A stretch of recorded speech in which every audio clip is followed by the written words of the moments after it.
My name is Barbara Buchanan, and I'm a clinical speech pathologist, but I specialize in voice disorders. And within that specialty, I specialize in working with singers. And I've been doing this for about 40 years. So, and I'm still learning, and I love it. Okay, so usually I see people who are in trouble, singers in trouble. And I don't mean pregnant or arrested. I mean singers who can't sing for one reason or another. It can be either physical things like you've probably heard of vocal nodules, which is a real popular problem, polyps, paralysis, swellings.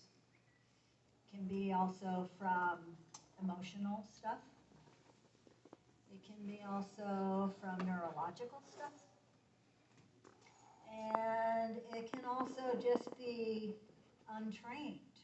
I think Santa Cruz might be the capital of the world for amateur singers. We have so many singers, and so few have had training. So sometimes it's technique. Sometimes it's they just don't know what to do. Because singing, unlike playing other instruments, you can't see your instrument. And you don't really know how you do it. You just do it, right? So I'm here to kind of take the mystery out of singing and explain how we sing and give you a few tips. And we'll do a few exercises. And then afterwards, you guys are going to sing. And we'll see whatever comes up.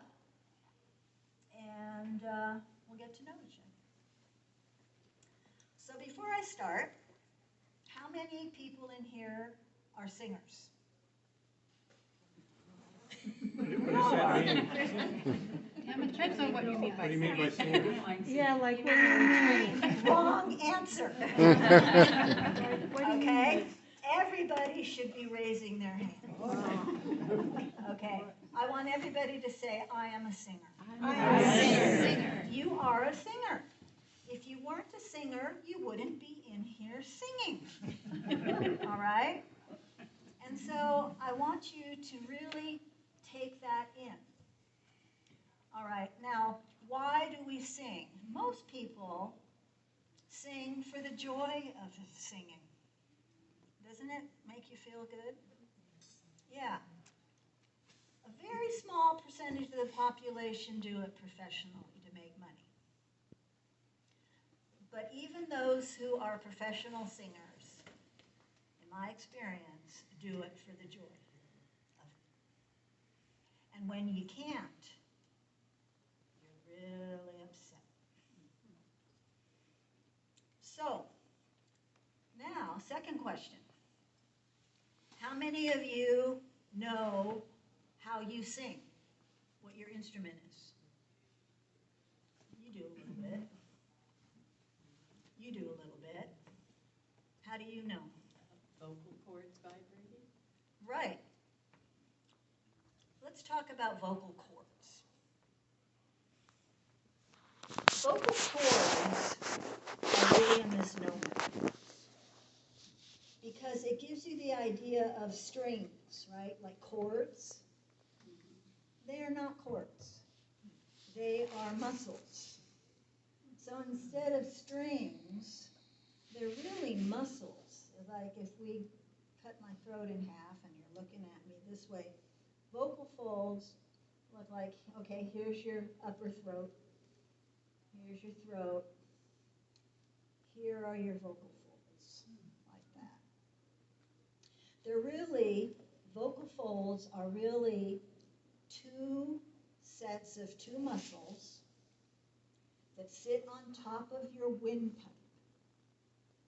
that open and close. So if my arms were vocal folds and they look kind of like a V, I brought some pictures, but they're kind of small. So let's imagine these are your vocal cord folds, all right? Up here is your upper throat. Here's your mouth up here, your nose. And the air comes in through your mouth and your nose, through your open vocal folds, down your windpipe, into your lungs. And if you're not making a noise, then the air goes out through your open vocal cords, open vocal folds, out your nose, out your mouth.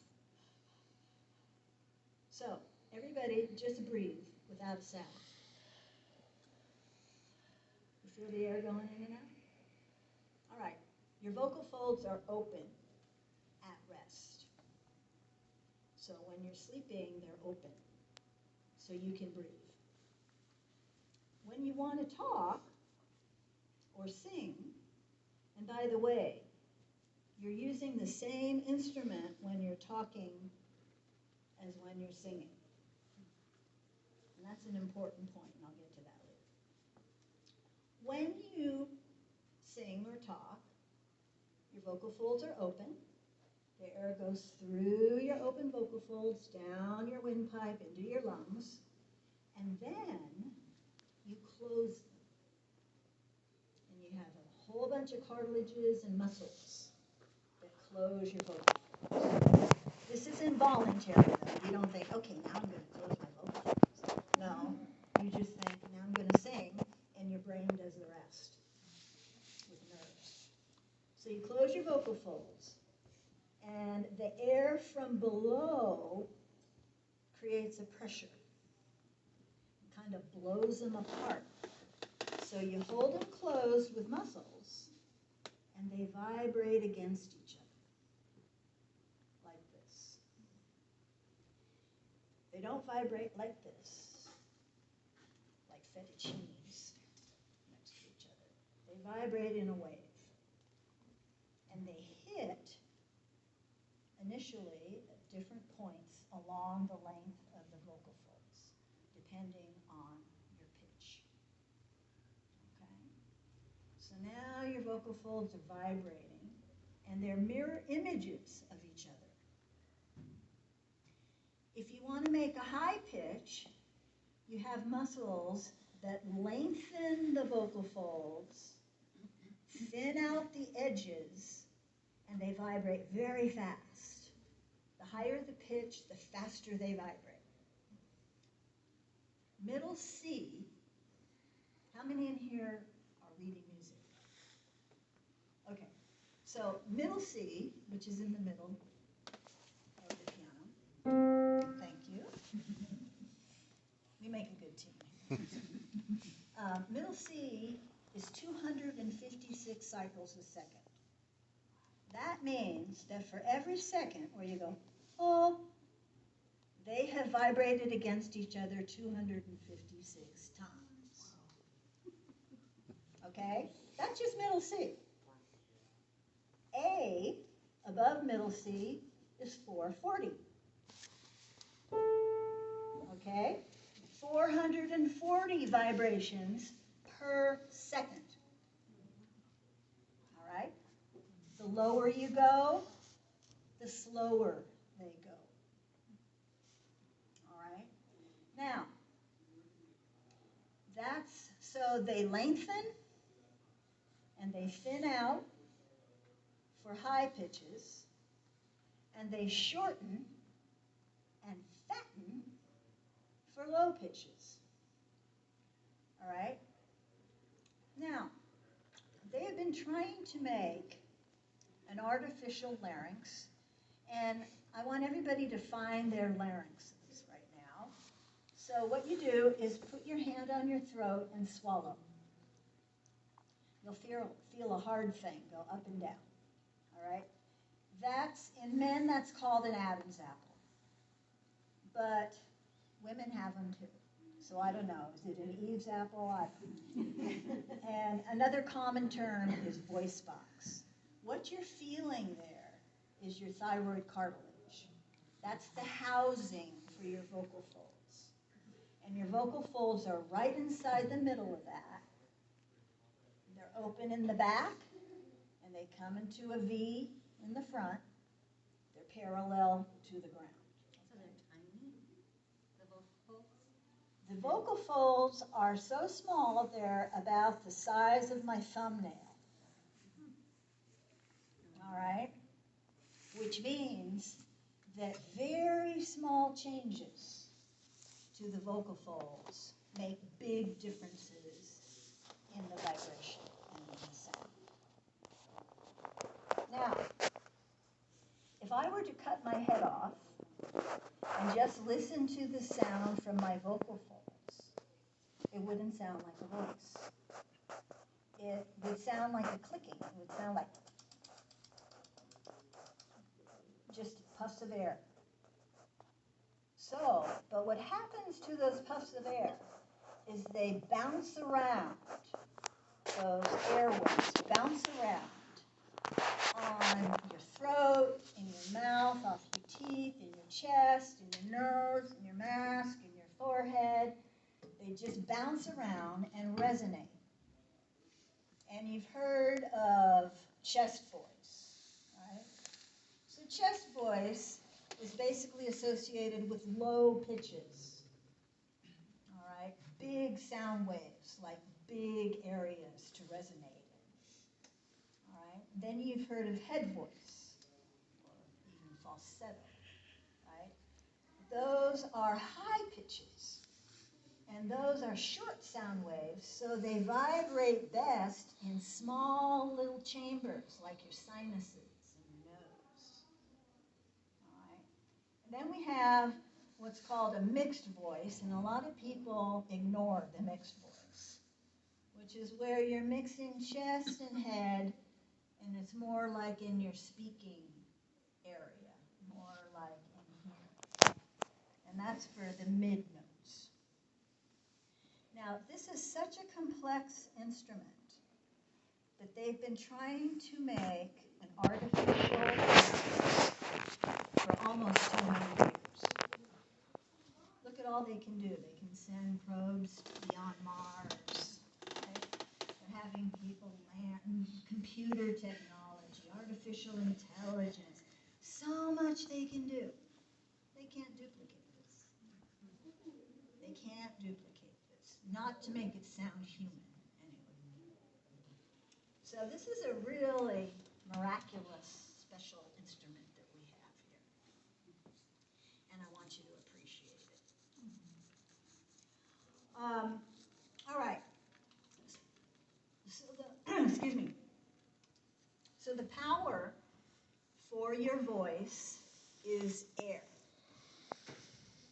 I hope you've heard of breath support. Right? How important breath support is. Breath is what powers your voice. And if you don't use breath, you're going to use muscular strain. And probably each of you has experienced straining to do something when you're singing. Sorry. Right? The other part of I know. Sorry about that. the other part of how vocal folds work is the louder you make your sound, the harder they hit. Okay? So you have amplitude. Hits harder for louder sounds. When you clear your throat, you're slamming your vocal folds together. When you're coughing, you're slamming your vocal folds together. All right? So, it's important not to hurt your instrument, and you need to take care of your instrument. With all the other instruments, piano, violin, cello, horns, you see them. You know how to take care of them. If a string breaks on the guitar, you replace the string. You know exactly what to do. Most people don't know how this works or how to take care of it. So when I see a person look at 3 areas.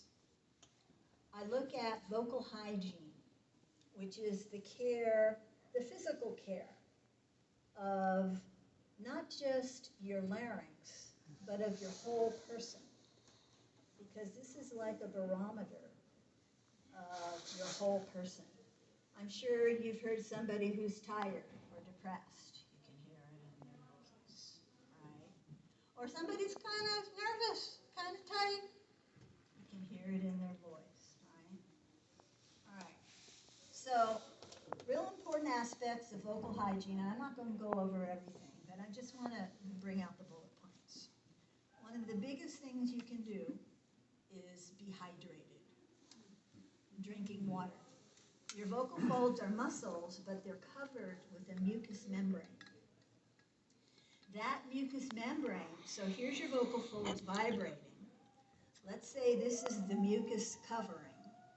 That covering is actually slipping over the vocal folds at the same time that they're vibrating. So they're vibrating and the cover is slipping over. If the cover is, if you're dry, the cover's like a sponge, it can't vibrate. And you get a raspy quality to your voice. It's very hard to do anything with your voice when you have a dehydration issue. So, drink water. Be careful of medications that dry you out, like antihistamines, sleeping pills, antidepressants. All those things can dehydrate you, so you want to make sure that you're compensating by drinking water. All right? The other thing that you have to be careful about is if you have digestive problems. The opening to your esophagus, your stomach, is at the same level as your vocal folds. So if any acid is coming up through your esophagus, it's going to irritate the back part of your vocal folds. So late night eating isn't really a great idea because here you are, here's your windpipe with your vocal folds, here's your esophagus to your stomach. You lay down and the acid from your stomach can trickle out, irritate the back part of your vocal folds. So we usually say don't eat for less than 2 hours before you lay down. Okay. If you're on a slant, that's fine. But flat on your back, not a great idea. All right. The other thing you want to be careful about is you don't want to do too much aspirin. Aspirin or aspirin products can make you bleed and can be prone to vocal fold hemorrhages. And you do not want to have a vocal fold hemorrhage. Okay, that's where your vocal folds actually bleed. You actually kind of blow out your vocal fold. All right. So that's the vocal hygiene. The second area is what I call vocal abuse. And it's not slapping around your larynx. It's anything that you do that causes too much slamming. So like loudness, screaming, yelling, cheering. I'm sure some of you have had the experience of going to a game or a concert and you're screaming, and next thing you know, you're hoarse. That produces swelling. If you're slamming your vocal folds together, you get swelling. So you want to speak at a normal conversational voice as much as you can. All right. The other thing, as I said, clearing your throat. I've often thought of starting a phlegm support group. And that's where water comes into it because it keeps your secretions nice and thin and running. They don't get stuck like Elmer's glue. And coughing. Of course, if you have to cough, you know, to expel whatever materials in your lungs after an illness, of course you have to cough, but you want to make it a productive cough where you're actually bringing stuff up. So expectorants are really good to take with that. And you don't want to strain, like if you're lifting weights, you're going like that, you're squeezing your vocal folds folds together. A little bit of that's okay. But if you're a singer and you want to take care of your vocal folds, probably not the best idea. All right, so that's, and then the third area that I look at is how people are using their voice. Most of the time, for singers, it's not necessarily what they're doing when they're singing that causes the problem. I mean, there are techniques and things that they need to learn, but it's what they do with their speaking voice, which is the same instrument. So a singer will go into a performance and they'll think of everything they need to do.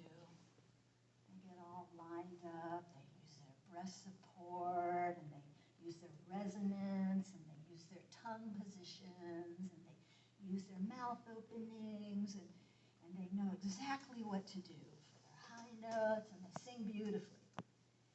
And then they leave the performance, and they go and talk to everybody in a busy restaurant. You should have heard what I did today. And they're totally trashing their vocal folds.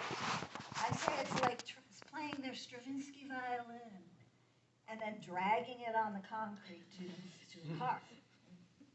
All right? So how you speak is very important, and you want to speak in your mask everywhere. If everybody just hums, just go, okay, you should be feeling your voice in here somewhere, not really feeling it here. The idea is there's effortlessness in your throat. All right, so again, it's resonance. It's all resonance. All right, any questions so far? Okay, all right. So what I'd like to do now is get you familiar with your voice, and I want to introduce a concept that you are a singer, yes, and a singer is a vocal athlete. Singing is a muscular event, just like any sport. So, what does a marathon runner do before they run? Warm up. You got it. I can't tell you how many singers I see who don't warm up. The only successful singer I've seen who doesn't warm up was Gladys Knight. I met her on a plane. And she was a terrible model for a singer. She was born singing. She sang. She smoked every once in a while. And she still sang beautifully, so what can I say? But you want to warm up. And I'm going to teach you some warm-ups. And then, what does a marathon runner do after they run? They drink water. And cool down. Cool down. I have yet to meet a singer, no matter how many years they've been professionally singing, who does a cool down. And that's really important, just like warming up is. So luckily, the warm-up is, the cool down is a shorter version of a warm-up, okay? So we'll do that today too. All right. Any burning questions about singing or anything before we get started? Yeah. What does it mean when you reach the top of your pitch when you can't do the next note? What's going on with your larynx? Well, there are certain techniques to use. Now, of course, we all have physical limitations, right? We each have our own physical limitations as far as what we can do. Like, a tenor isn't going to hit a C6. I don't care what your technique is. Well, maybe. But, so there's physical limitations. But most of the time, I can help a singer stretch their range by a number of things. The higher you go in pitch, the more you want a nasal resonance. So I always say, think nasal, think country. You're not going to end up singing like this. But if you go for that feeling of putting it in your nose, what happens is, it's kind of technical, but you're relaxing your soft palate. You know that little thing that hangs down in the back of your throat? That's called your uvula. That's the end of your soft palate. When that is down and forward, like here's your throat, here's the back of your throat, here's that little thing that hangs down, here's your soft palate right here. If that's down and forward, then the air can go up into your nasal passages, sinus passages, and resonate those higher pitches. But if it's contracted and you're raising it up a bit, you're closing off that back part. So I always instruct going with more of a nasal feeling, and I'm going to teach you how to do pure nasal so you can't hurt yourself when you're trying to stretch your range. The other thing is tongue position. We have 3 tongue positions, which is the body of the tongue, not the tip, not the back, but in the middle between your lips. And for high notes, you want the middle of your tongue to be touching your upper molars. It changes the shape and configuration of your mouth that enhances vibration of higher frequency sounds. For the middle range, you want your tongue, the sides of your tongue, between your molars. The tip can be doing whatever it needs to do to make the consonants in your vowels. Okay. And then for the lower notes, you want the middle of your tongue to be on your lower molars. All right? So, like I said, this is not for wimps, okay? And trying to isolate the parts of your tongue and working on your soft palate and your mouth shape and nasal and combining and posture and alignment and all that stuff, it's an art. You know, it's a skill. It's an art. So, go nasal. I'd like to understand, like, if you sing for a period of time, is it if you get tired, like, does singing tire you is really my question, or does it invigorate you? Because, you know, I've had both experiences, and so I've wondered, you know, why sometimes I'm really tired after singing, and other times I'm more invigorated. Yeah, great question. Well, you're going to be tired from singing if you're tired physically. Okay, like I said, your voice reflects your whole being. So if you're physically tired, your voice is going to get tired more easily. Singing is a very vigorous muscular event that we do. It's very vigorous. So it can get tiring, and it depends on what type of singing you're doing and how you're doing it. If you're not using correct technique, you're going to wear yourself out. All right. So I don't know if you're tired from like high singing or low singing, or you're trying to be too loud. I always say, don't sing loud, sing beautiful. All right. The other part is open your mouth. You can be generating a lot of beautiful voice. But if you're singing like this, happy birthday to you. Okay, if you're singing like that, all the sound is staying inside, and you're going to start pushing.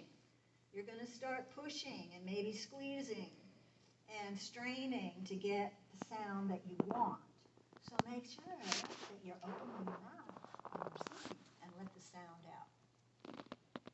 I don't know if that... Yeah, I mean, I just wondered if, like, before coming to a choir to try to really have a good rest, for example. I mean, that's like a simple thing. Absolutely. Yeah. That's part of vocal hygiene, Okay. is sleep. Okay. Absolutely. Rest, especially during performances. And the thing you have to remember is talking is performing because you're using the same instrument, right? Good question. Thank you. Anybody else? All right. So, sitting in a chair like this and singing is the worst position. All right. So I trust that all of you are standing when you're singing, right? Okay. If you have to sit, the best way is to sit on a stool if you can. And if you're in a chair, you don't want to be back here like this, okay? Because you want to be aligned. All right, so those of you who can, stand up.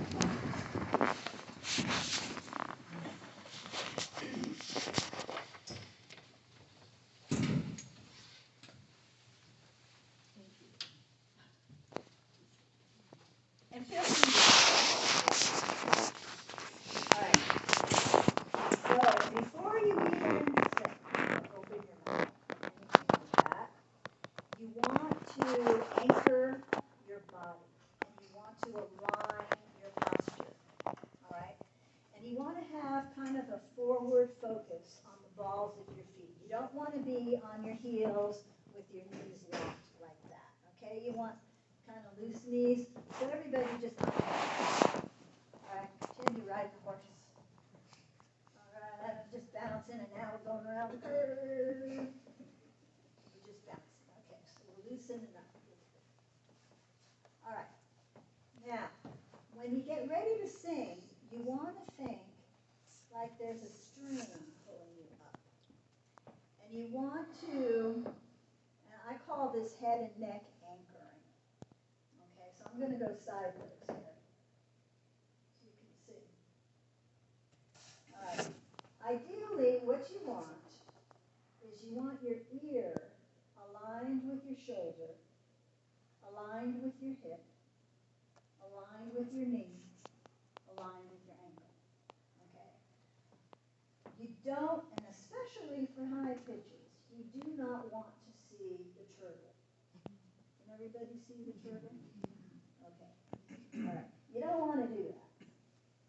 You want to have your ear at least aligned with your shoulder as much as you can. You may even feel some effort back here. That's fine. The idea of effortless singer, I don't know how you do effortless singing. You have to put some effort somewhere, right? You just don't want to put it here. This is free. All right, easy. So, you're aligning your head, and how many of you have seen advertisements for concerts? This drives me nuts. Advertisement for concerts where the singing's like, right? No, no. If you've ever seen people who go way up into whistle range or really high pitches, what are they doing? They're down like that, right? Okay. So, none of this. Let's anchor. All right? So, anchor. All right. The other thing you want to do is you want to make sure you're not swallowing and that you have an open throat. So, everybody, take a breath. Nice breath. Yeah. Let's take a minute. All right. Now, this time, because breath is your power, I want you to realize, we call these a rib cage, right? It's not just because our ribs are in the front and there's nothing back there. All right? It's an actual cage. It goes back and the ribs attach to your spine. All right? So when you breathe now, I want you to imagine you're expanding. You're expanding not just your abdominal cavity. I'm going to do that so you can, I'm going to put my hand here so you can see what I'm doing, all When you breathe in, you want to expand like a balloon, but you also want to feel it back here. So let's take a big breath, not a singing, but a big breath, and see if you can feel a little expansion back there.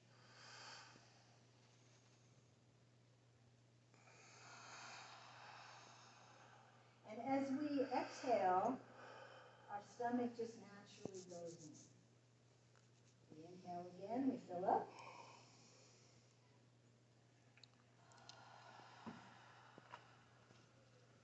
Right? Okay. And no breath holding. If you're holding your breath, that means you're closing your vocal folds a little bit.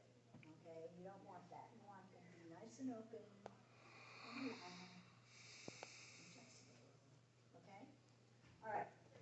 So, I'm going to teach you the first warm-up exercise. And if I could only teach one exercise to anybody with any kind of voice disorder or problem, this would be it. Okay? So what I want you to do is I want you to take a nice breath with back rib expansion. And I want you to hum. Make sure there's like a flat dime between your teeth. You're not biting. And I want you to feel the tickle. All right. How many of you found that easy? All right. Did anybody feel strain here? Okay. Now, what we're going to do is we're going to hum, but we're going to press here gently. Not like this, okay, but just gently. And it's going to sound like this.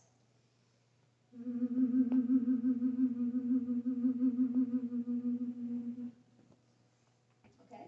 Everybody try it. Back to expansion.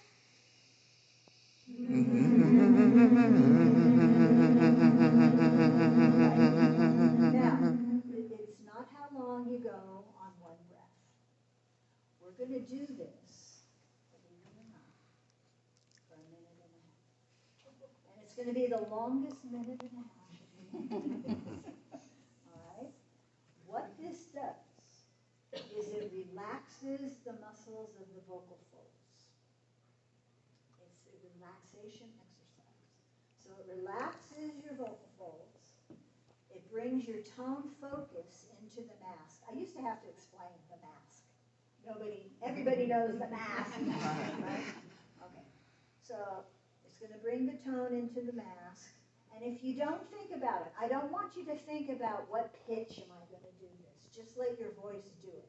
So much of singing and voicing is about letting your instrument do it, not making it do it. Okay? So we're going to do this hum and press for a minute and a half. When you feel like you're running out of air, no problem. Just try to stretch it out more or get competitive. All right? Just stop, take another breath, and do another hum and press. Okay? All right. Well, let's go. And I'm going to time it. So go ahead. Backward expansion, anchor.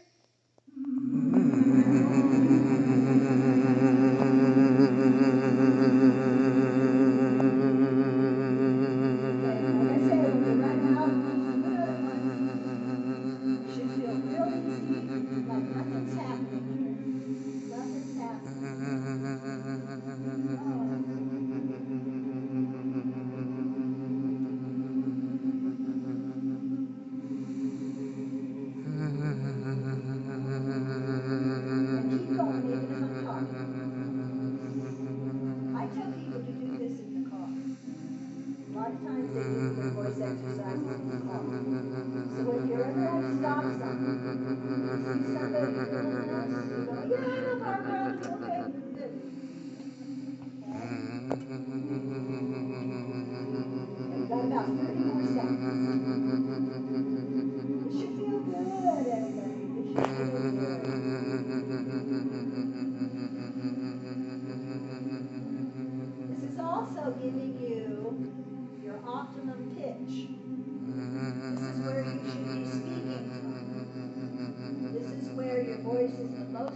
Okay,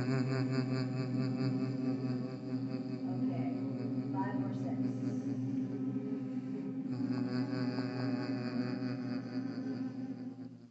Good. You all sounded lovely. All right. Does anybody want to share what that felt like? Or what that didn't feel like? It should feel real easy. It should feel real easy. Like there's really not much happening down here. Some people say they get tickle in their lips, or they feel a little buzzing. If you don't feel the buzzing, you can put your fingers up here. Now do it. Feel the vibrations in there? All right. That's especially where you want to feel your voice when you're going for high pitches. Okay. All right. So that's the first exercise. The second, and like I said, that was your phone. Oh, okay. The second exercise, so that was relaxing your vocal folds. Now, when you do that on and off for 1.5 to 2 minutes, when you go to talk or sing, your voice is going to feel so easy. It's going to feel easy without any effort at all. All right? All right. Now, what we want to do next is stretch.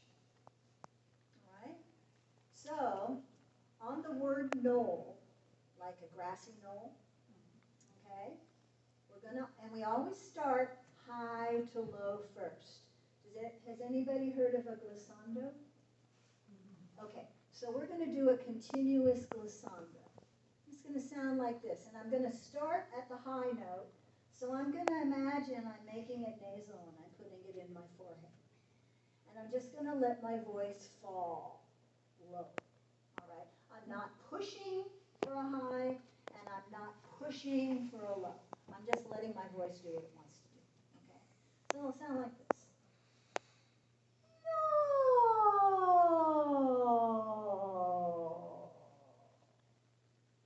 All right? Okay. Nice and easy. Let's do it again. Start up here.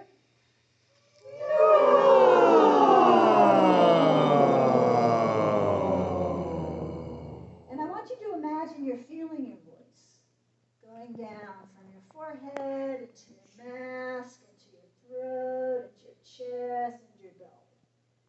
And there was one famous singing teacher who used to say, she was Russian, sing from your gonads. Okay.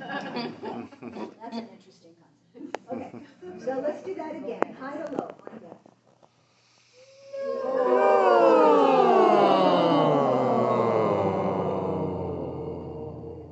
Good. You're actually shortening your vocal folds that way. All right, so we do that twice, high to low. Now we're going to do low to high. And I want you to imagine you're not stopping your voice here, okay? You're starting your voice from here, and you're bringing it up like a periscope, and you're putting it out about, a foot in front of your face. Let it flow, okay? And it'll sound like this.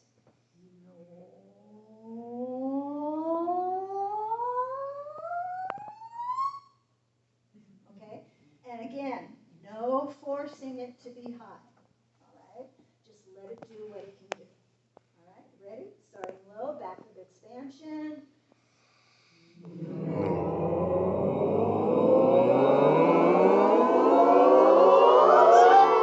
Yeah, just let it fly. All right? Let's do another one.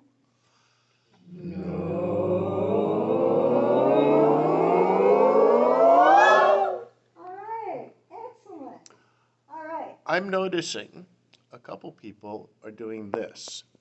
No. Good point. All right, that's not anchoring. Thank you. That was great. A great observation. The other thing is your eyebrows don't help hiding. Okay, I can't see what. No. Okay. Yeah. So remember, you're staying anchored. And I can't stress this head and neck anchor thing more.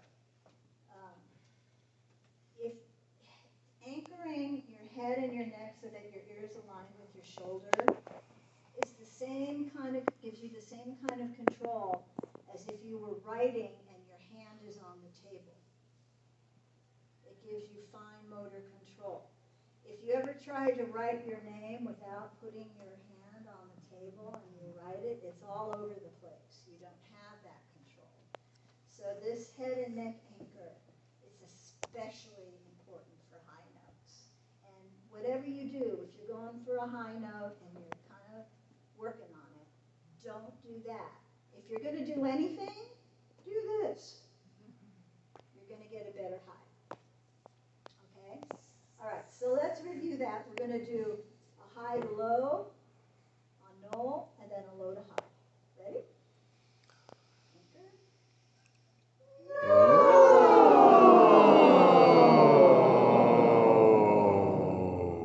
All right, low to high.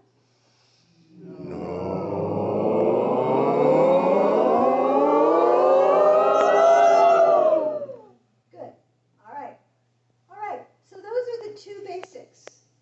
And that's what you're going to do when you cool down. Okay? Not hard. Then we get into vocalese, and I know you have your own vocalese and everything, but we can do a couple of things. How are we doing on time? Keep going. Okay. Let me know, because I can get carried away. Okay. All right. So, here we go. All right. So, the next thing we're going to do is, how many of you have problems sustaining notes? Holding. Yes, common problem. Common problem. All right. So, I do these things called vocal function exercises, where you're going to align yourself, take a nice breath with back rib expansion, a bigger breath than you would for singing, because you're going to hold notes as long as you can on one breath. All right? You're going to do it in the middle of your range. So for females, we're going to start at middle C and then do D, E, F, and G in your middle range. Your tongue's going to be between your molars. It's pretty good. For men, we're going to start at that low C and then D, E, F, and G. And I'll give you the note to start. And we're going to use the vowel O, O-L. Right? So I'm going to do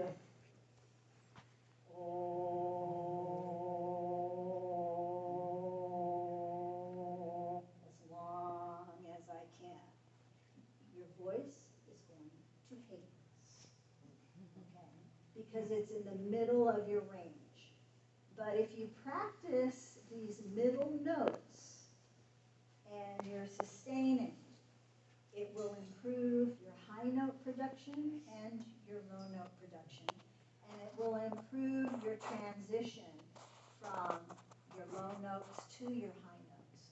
A big mistake that singers make that I see is they push their chest voice all the way up to their head voice. And sometimes you hear cracks right at that breaking point where you go into head voice, down chest voice. All right. So this is developing the mix. So I want you to get the image of the air starting low, coming up, and you're mixing it here. Okay, what we're doing is going to be in here. All right? So I want you to anchor. Men, here you are. Okay, men, you got that one? Okay, women.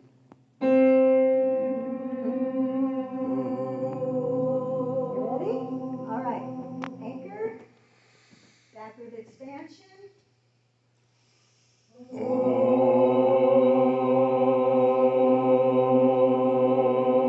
sure your tongue's not pulled back. You're aware of your lower front teeth. That's it. Just keep going. It's like humming to you. Oh, it's perfect. Yeah. All right. Good. Usually I have you do it twice on each note, but that's okay. We'll just do it once on each note, okay? All right, next we're going to D, men here, women here.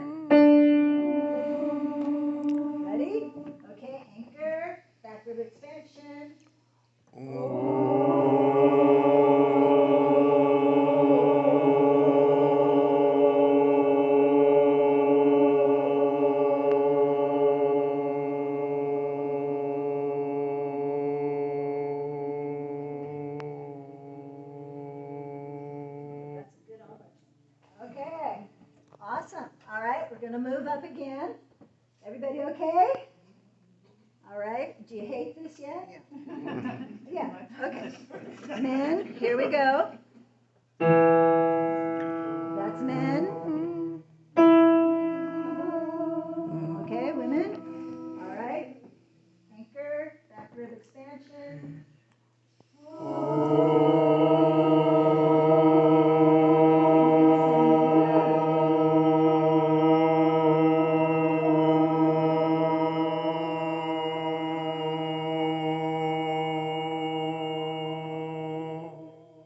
Okay, now I'm looking at you, and it's just because you're in the front, okay? So, and it's probably applies to some of the others. This is what I see. Oh, what's happening here? You're closing. You can be generating all this sound, but it's not coming out to us, right? And you probably won't get what you want, and you're going to push for more. And it's not, okay, we're not doing that. Just make sure that the sound's getting, okay? But it's all in one breath. All in one breath, yeah. So how do you control that? You don't. Well, it has to do with controlling from your abs. So Yeah. don't let it go too fast. Kind of ease into it, kind of. Right, and you'll feel how you control it.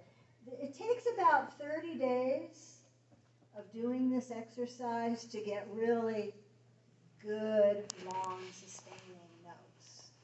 This is hard. All right, but you guys sound good. All right, so we're going to move up now. There's a hand up. I just Yeah. have a question. Does this help with uncontrolled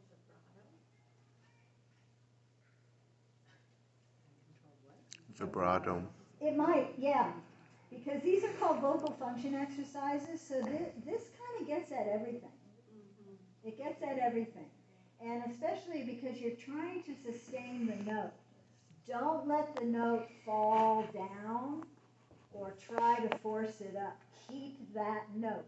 And it's kind of like isometrics. Like if I was holding a weight, all right, I'd start off, oh yeah, okay. And then after a while, it's like, okay. In that shaky part, that's where the strengthening comes into it.